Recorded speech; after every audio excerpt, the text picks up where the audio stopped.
Erinnya nze Katende Edith Mufumbiro. Ndi musanyufu nnyo olunaku lwa leero nti Katonda akikoze. My husband is fully nominated era ngenda kati luzira kumugamba nti obuwanguzi bwaffe. Ngenda kati luzira kumugamba nti obuwanguzi bwaffe. Ngenda kati luzira kumugamba nti obuwanguzi bwaffe. Ngenda kati luzira kumugamba nti kati obuwanguzi bwaffe. Bigambo ebyayogerwa omukyala Edith Katende Mufumbiro. Ono nga yabadde mukyala wa Alex Waiswa Mufumbiro bakiranga ekire ekikeeseza olunaku olwale ku ssaawa 9 mu Matumbi.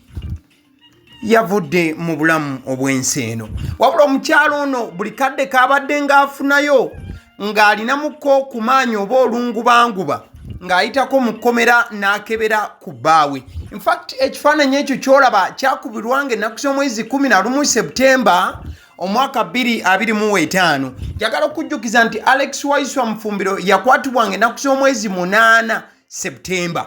Kati ennaku z'omwezi 11 Septemba bw'aleetebwa mukyala we ye yasookera ddala era ye yabeerawo ennyo nnyini ddala n'okubeera nti bawuliziganya ng'abaagalana n'okusala entoto butya omukyala we yali ow'okusigala nga alabirira ewaka in the absence of the husband after the confirmation that he had been arrested n'akabanga ke yali ak'okumala mu Kkomera akataali kagere oba akataali tekamanyiddwa yadde. Bakira omukyalo ono abaddengawo takomye ku kyakubanga ajjanga mu Kkomera wabula ne buli lwabaddenga ayinamukko amaanyi agategererekeka mukazi wattu ne mu kkooti abaddenga ajja newankubadde ng'obulamu bubadde tebumutwala mu mbeera nnungi n'akamu. Olunaku olwaleero oluvannyuma lw'amawulire g'okufa kwa mukyala wa Alex Waiswa Mufumbiro okusaasaanira wonna, abakulu mu kibiina ki The National Unity Platform kye bakoze kwe kubeera nga David Lewis Rubongo yayessa Mudene wamu ne muganda wa Alex Waiswa Mufumbiro ono nga yeyandibadde nga gwoyita kato ne batuuka wali mu Kkomera e Luzira. Embeera gye basanze Alex Waiswa Mufumbiro alimu bibino David Lewis Rubongo ya katunnyonnyole. That we've lost Edith Katende Mufumbiro, the wife of our deputy spokesperson Alex Waiswa Mufumbiro, who is in detention. I must say that he is very, very devastated by the news of the passing of the wife. He learned about that news from fellow prisoners. Apparently some of them have small radios, so they heard it very early morning that she had passed on. Of course, he didn't believe immediately until he was called in the office of the OC, where we found him actually. The OC and other prison officials trying to console him. And when we entered, we can say that he was very, very devastated. He had learned about the news. And like I said, his biggest regret is that he has not been able to be by his wife's bedside. That's what he told us. That's the regret he will always live with all his life. Because while he was outside, he was struggling to make sure that the wife gets the best medical care. You know, he tried everything possible, took her blood, did everything possible to see that the wife gets the best medical care. But when he was incarcerated, the condition deteriorated. And like Comrade Kato was telling you, nobody can fit in the shoes of someone's husband or someone's wife. We can always do whatever we can, but you cannot fit in those shoes. So it's very unfortunate that she has passed on. She's not the first one, as you know. We've lost so many people under similar circumstances. The other day you saw us burying the wife of Chibalamacho Bosco, who is still missing. Later on it was his father who again passed on, and many other people who have had to go through this situation. In fact, we saw Comrade Waiswa together with Eddie Mutwe, together with Kachileo and others. Kachileo reminded us that his father died while he was in prison in the last election cycle. So this situation continues to persist, and I think the people of Uganda must reach a point and say we must put an end to this situation. Because, I mean, we cannot continue like this in this country. The injustice is too much. Alex has applied for bail a number of times, together with other comrades, which bail has been rejected all those times. Now they are coming back on Friday. We hope there will be a bail ruling. That is why even Comrade Waiswa has even written a letter to the Chief Justice the principal judge and DPP and all these others, tell them that, look, you have denied me an opportunity to take care of my wife. At least give me an opportunity so that I go and bury her and give her a decent send-off.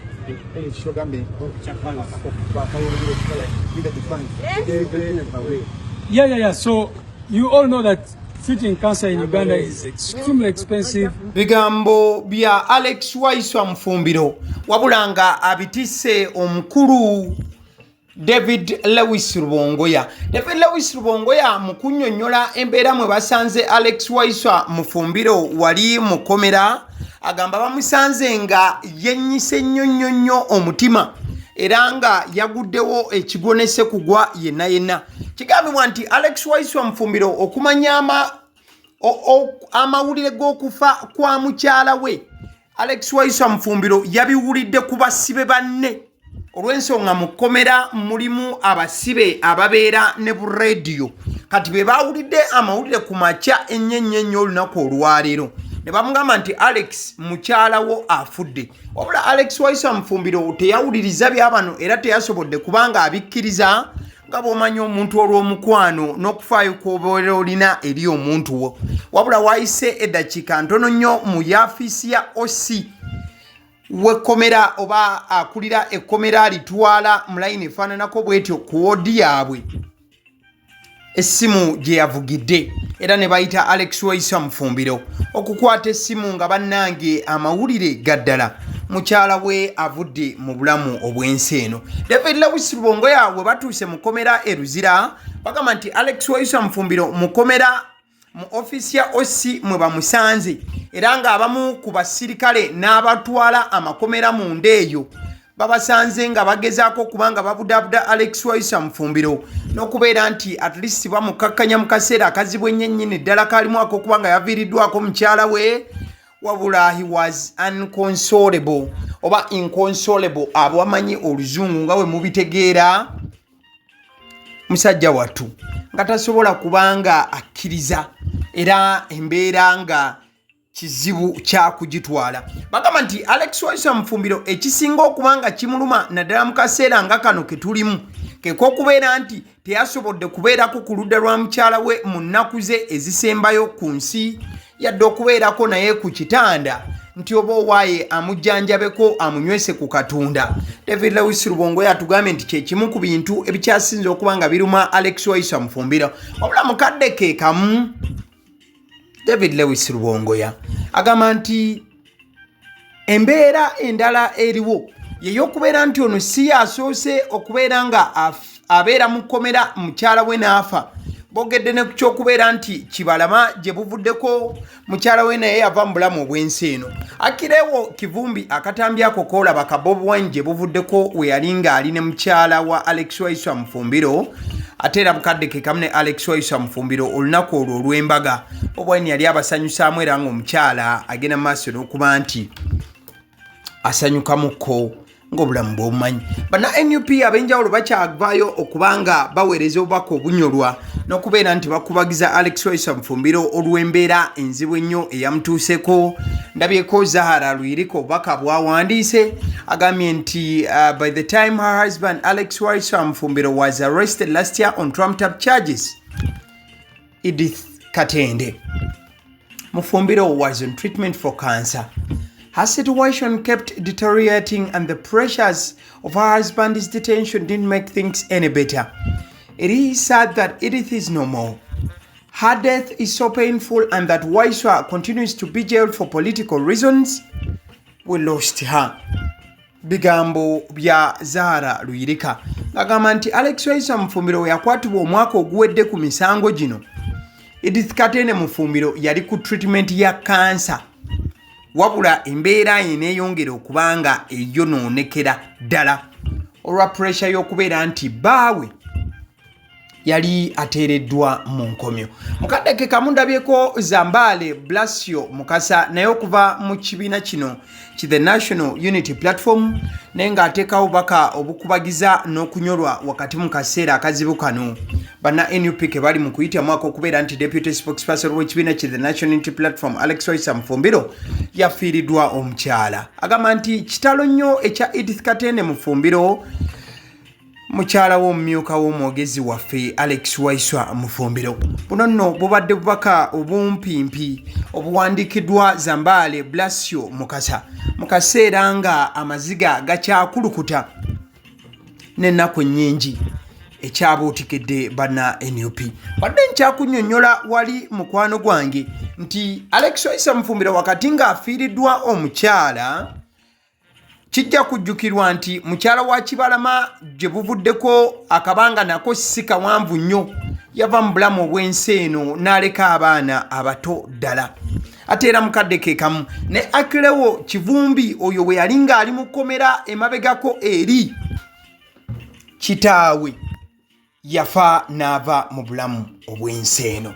Kati nno amawulire amala getufunyeeko agajjudde ge g'okubeera nti Alex Waiswa Mufumbiro awandiise ebbaluwa eno n'agiweereza Chief Justice oba Ssaabalamuzi w'eggwanga ng'amusaba afazaali amuwe olukusa okugenda maaso okubeera nti at least aziika ku mukyala we eyavudde mu bulamu obw'ensi eno. In fact kuno kwe kusaba okukyasinze Alex Waiswa Mufumbiro eddakiika eno kwali mu kukola, agamba nti afazaali ekitongole ekiramuzi kinkwatirwe ku kisa kinzikirize ngende nziika omukyala. Kati nno mbadde ntuuka eddakiika eno okubanga mbaweereza amawulire essaawa ziri 10 zennyini when recording emboozi eno ennaku z'omwezi 8 April omwaka 2026. Amawulire amalala agaleeta akamwenyumwenyu ku saidi ya Alex Waiswa Mufumbiro newankubadde ng'ebintu si birungi era si bya ssanyu, naye ekisobola okubanga kimuzzaza ky'ekyokubanga akkirizibwa okugenda aziike ku mukyala. Amawulire genfunye, in fact ekifaananyi ekyo kyolaba kya taata wa Alex Waiswa Mufumbiro, awo nno yali ne Kato Mufumbiro, muto wa Alex Waiswa Mufumbiro, ono ye taata. Era essaawa zino embeera gye balimu nzibu. Badde kugamba nti amawulire agaleetako kamwenyumwenyu gali gamu. A production warrant has been issued for Alex Waiswa Mufumbiro. He will be brought to court tomorrow for bail. Waiswa Mufumbiro has 2 files or cases, so he may be in court tomorrow. At the same time, he may be in court on Friday too. So, okusinziira ku biriwo, Alex Waiswa Mufumbiro bamukiriza okubeera nti aweebwa production warrant ye ekkiriziddwa. Omanyi obanga oyagala omusibewo aleetebwe mu kooti, osobola okuteekamu okusaba then ne bakuwa production warrant. Ekkomera ne likkiriza omusibe oyo okubeera ng'aleetebwa mu kooti. Kati no production warrant ya Alex Waiswa Mufumbiro eyiseemu.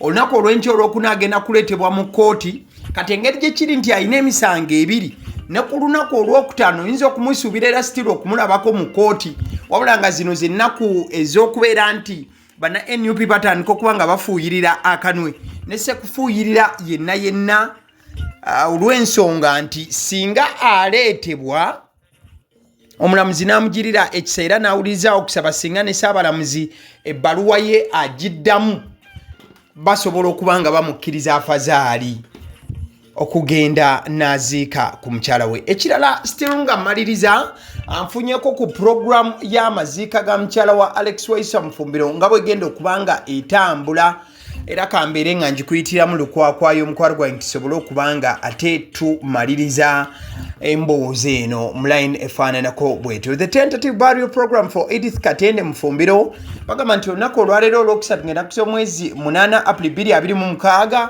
bagenda kubanga bakuma olumbe ku ssaawa 12 wali emakandwa oba ku kyalo ekimanyiddwa nga makandwa ekitende. Ate olunaku olw'enkya olwokuna ng'ennaku z'omwezi 9 April omulambo gujja kubanga gujjibwa mu funeral home oba ba funeral services we guli, then gutwalibwe era wagenda kubaawo okusaba wali Namirembe Cathedral ku ssaawa 4 olunaku olw'enkya olwokuna ng'ennaku z'omwezi 9 April. Then oluvannyuma omubiri gujja kutwalibwa emutungo, gujja twalibwa emutungo Magembe Estate side yawo. Then olunaku olwokutaano ng'ennaku z'omwezi 10 April wajja kubaawo saavisi endala ku church ya Luzira oba ku Luzira Church of Uganda ku ssaawa 5. Yes, wajja kubaawo saavisi ku church e Luzira ssaawa 5. Then ku ssaawa 8 omubiri gujja kuba nga gutwalibwa e Luuka ku kyalo Busiro side eyo. Then ekiro wajja kubeera nti bakuma olumbe. Then ku Saturday ng'ennaku z'omwezi 11 April 2026 wajja kubeerawo ate okusaba ku ssaawa 6 mu Ttuntu. Then okuziika kubeere e Luuka Busiro Village ssaawa 10 ez'akawungeezi Saturday ng'ennaku z'omwezi 11 April omwaka 2026 mukwano gwange. Ale nzikiriza nkutegeeze ku bannaffe aba Honey Bites bagamba nti bo omulimu gwe bakola gwa kukolera byakulya eby'abaana abadda ku masomero. Bwe tugamba abaana abadda ku masomero saabo bokka abadda ku masomero wabula n'ababeera ewaka balina package ey'ebyokulya eby'abaana mu line efaananako bwetyo. Gwe bakubire bukubizo bagambe njagala package y'ebyokulya by'abaana abali ku masomero oba abaana abalya ebyokulya.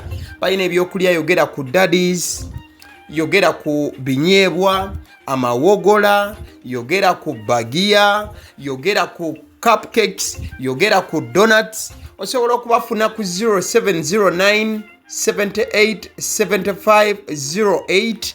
Ate era mukadde ke kamu bw'oba oyagala ku pizza size yonna era namba y'emu. Ate era mukadde ke kamu bakola ne cake eza buli mukolo babayita aba Honey Bites. Njagala n'okutegeeza ku bannaffe aba Alson Painters UG bano basiizi ba langi era nga balina obukugu mu kusiiga langi era bamanyi ne langi ki egenda ku kizimbe kyo era mu ruumu ki. Tebasobola kuddira langi yandigenze mu kisenge ate ne bagisiiga mu ddiiro ey'omu dining ne bagisiiga mu kinaabiro. Nedda, Alson Painters UG omulimu gw'okusiiga langi bagukugukira ddala. Basiiga ebizimbe okuviira ddala ku ruumu emu paka ku makalina n'amakalina. Gwe bakubire bukubizo bagambe nti Alson Painters UG namaliriza okuzimba ekizimbe kyange. In fact ne bw'oba olina ekizimbe nga kikadde nga olaba langi yaakyo efaanana si bulungi, Alson Painters UG bazze kugonjoola ensonga eno. Bakubire ku 0705 1936 be bannaffe aba Alson Painters UG. Aba Sedi Omusunsuzi ly'erinnya eryange yenze aba Sedi Omusunsuzi. Yenze atuula emabega w'omuzindaalo buli lunaku era ly'eddoboozi ly'owuliriza ku mukutu guno aba Sedi Omusunsuzi ly'eddoboozi eryo era ng'omukutu kw'oli gwe guno ogwagaliwo. Nagamba nti information yonna gy'olaba ku channel eno tetugattamu kintu kyonna ate tewali kye tutoolamu. Information nga bw'eba eyingiddewo ffe bwe tugikwata ne tugikuwa. Kati gwe omulabi n'osalawo ki eky'okukozesa information eyo. Kati ky'ogenda okukola mukwano gwange bw'oba omaliriza okulaba vidiyo eno, likinga, commentinga ki ky'olowooza, mukadde ke kamu subscribinga bw'oba nga omukutu guno oli mupya. Ate era mukadde ke kamu sharingira mikwano gyo girabe vidiyo eno ate ne videos endala ku mukutu guno. Agaliwo YouTube channel mwebale kutulaba.